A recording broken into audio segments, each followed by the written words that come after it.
What's going on with you two? I exclaimed as I walked in from work, startled to find my husband and daughter sprawled on the living room floor. Panic surged through me as I dropped my bag and rushed to their side. What's wrong? My voice trembled, fear gripping my chest. Both of them were convulsing, struggling to breathe. Without hesitation, I grabbed my phone and called for an ambulance. The paramedics arrived swiftly, whisking Harley and Bonnie away to the hospital. As we raced behind the ambulance, the questions from the medical team blurred together, but I had no answers. My mind was spinning with fragmented observations and fear. What could have caused this sudden collapse? At the hospital, they were immediately taken for treatment. A nurse guided me to a separate waiting area, where I sat with my heart pounding. Moments later, a doctor entered. Are they okay? I asked, my voice shaking with desperation. They'll be fine, especially Bonnie, the doctor assured me. Relief washed over me, but the gravity of the situation hit me hard. My strength seemed to evaporate as I realized how little I understood about what had just happened. I was thrust into a whirlwind of uncertainty. My name is Wendy, and I've been married to Harley for 5 years. We share a beautiful daughter, Bonnie. Our story began when I was a post office clerk and Harley was a regular customer. He came in often to mail his handmade crafts, which he sold through a flea market app. What started as routine exchanges gradually turned into conversations.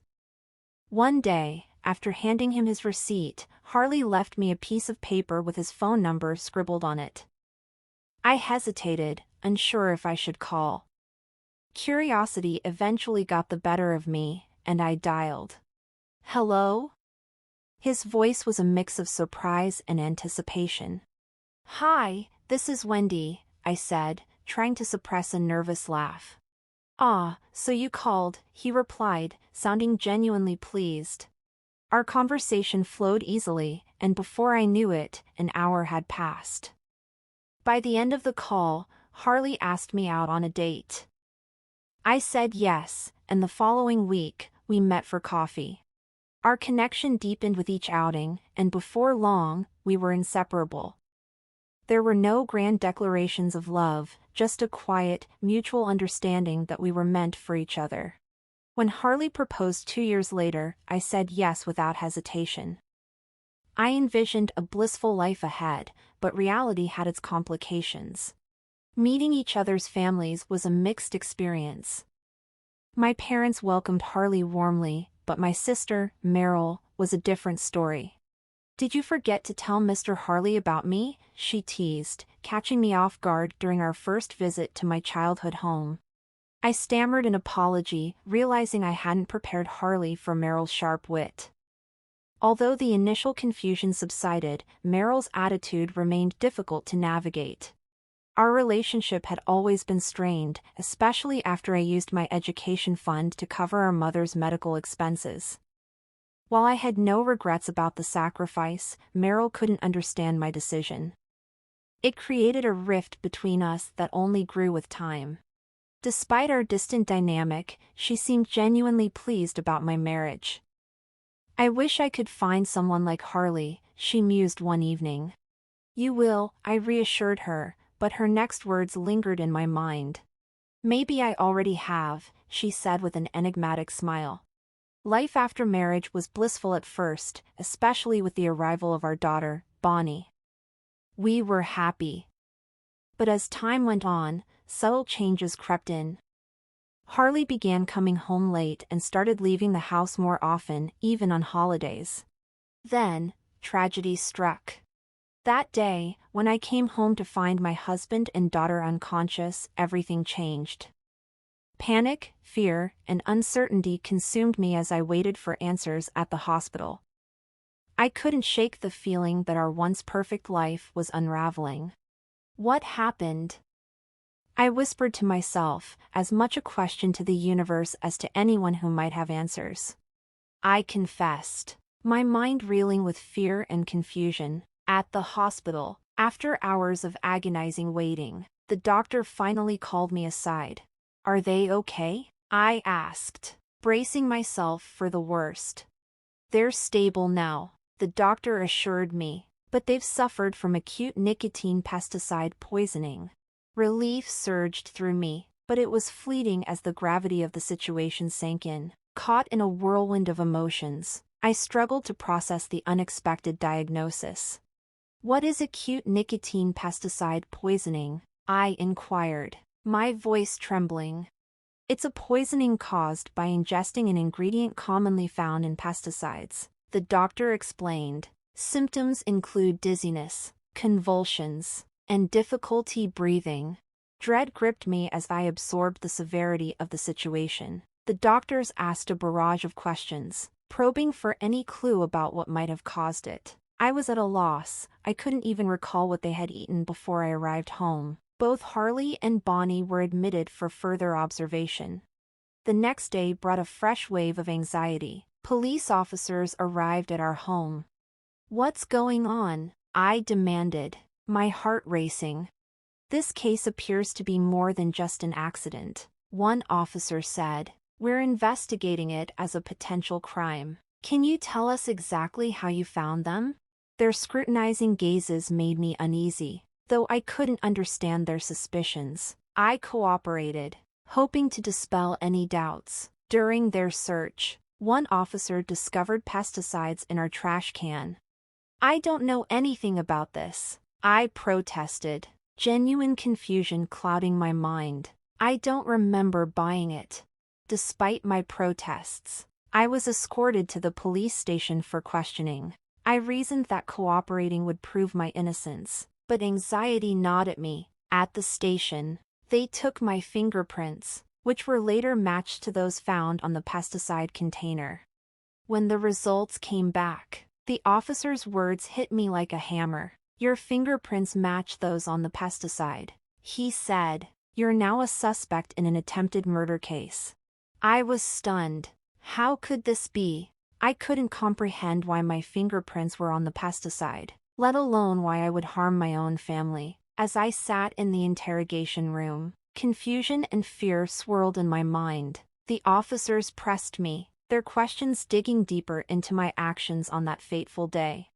It started like any other day. I began, my voice trembling. I went to work at the post office, had my usual lunch at a nearby cafe, and then came home. The officer nodded but pressed on. What about the day before? That afternoon, I went to a supermarket and bought a cake, I explained. After that, I went straight home. The officer then slid a laptop across the table. Take a look at this, he said, showing me a surveillance video from a store. The footage showed a woman standing in front of a shelf stocked with pesticides. Is that you in the video? He asked.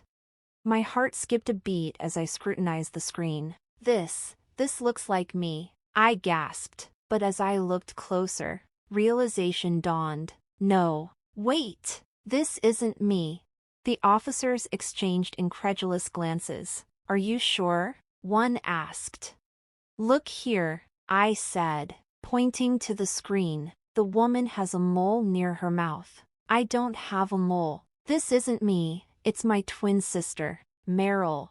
The revelation stunned the officers. Your twin sister? One echoed in disbelief.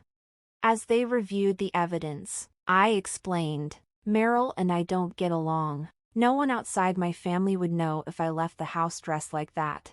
A chilling realization struck me. Please, check on Harley immediately, I urged. If he's back home, something's not right. The officer looked puzzled. Why do you think so? Taking a deep breath, I confessed. Because they're having an affair. They're trying to frame me. Harley's a victim too, that way. Suspicion would shift away from them. The gravity of my words seemed to sink in. We'll investigate further, the officer said. I understand, I replied. But please, check on both of them, it will explain everything. Though I was detained, the officers chose not to arrest me immediately, recognizing the weight of my testimony. It felt like a sliver of hope amidst the chaos. I was barely holding on. 2 days later, I was summoned back to the interrogation room. The officer's words hit me like a wave of relief and anger. As you suspected, we investigated your husband and found evidence of an affair. He said. We confronted him, and he confessed to everything. I'm sorry about this oversight. For the time being, I was exonerated, but the ordeal was far from over. The betrayal by Harley and Merrill cut deeply, especially knowing they had implicated my young daughter, Bonnie. Confronting Harley was inevitable. You've done something despicable, I said, struggling to contain my fury. I can't believe you involved Bonnie in this to frame me. Merrill must have orchestrated it all. Indeed, Harley confessed that it had been Merrill's idea. She had convinced him to buy the pesticide and lace the cake with it while I was at work. Their plan was to make me look like a murderer. Where is Merrill now? I demanded. I don't know, Harley stammered. I couldn't reach her before the police came. She must have run away. You'll pay for your crimes, I warned him. Neither of you is getting away with this. It didn't take long for the police to track Merrill down. She was hiding at the home of a man she'd met through a dating service. When taken into custody, she confessed to everything. I rushed to the station to confront her. Merrill, why did you do this to me? I asked, my voice trembling with a mix of hurt and disbelief. Because I've never liked you, she spat. You left me behind, and I resented you for it. She revealed how years of feeling inferior had festered into resentment. She had sacrificed her education to help the family while I had moved on, building my own life. Was that why you approached Harley? I asked, trying to piece it all together. I thought that if I slept with your husband, you'd despair, she said coldly. When he greeted me at your wedding, I knew I could manipulate him. It wasn't about him, it was about you.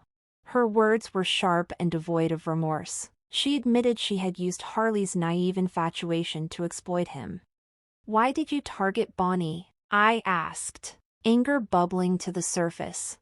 Because she's your daughter, she said flatly, confirming my worst fears. Her callousness was unforgivable. You'll pay for this for the rest of your life, I said, my voice shaking with rage.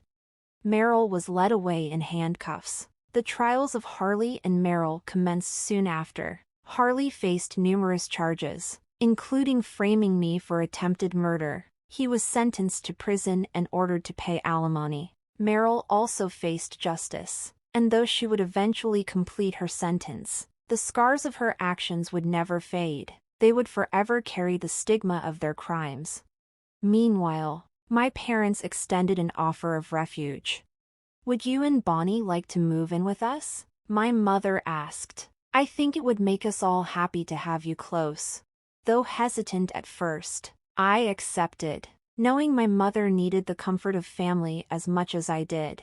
With her support and Bonnie's joyful presence, we began a new chapter. Together, we built a fresh start in a new home, determined to find happiness and healing as a family.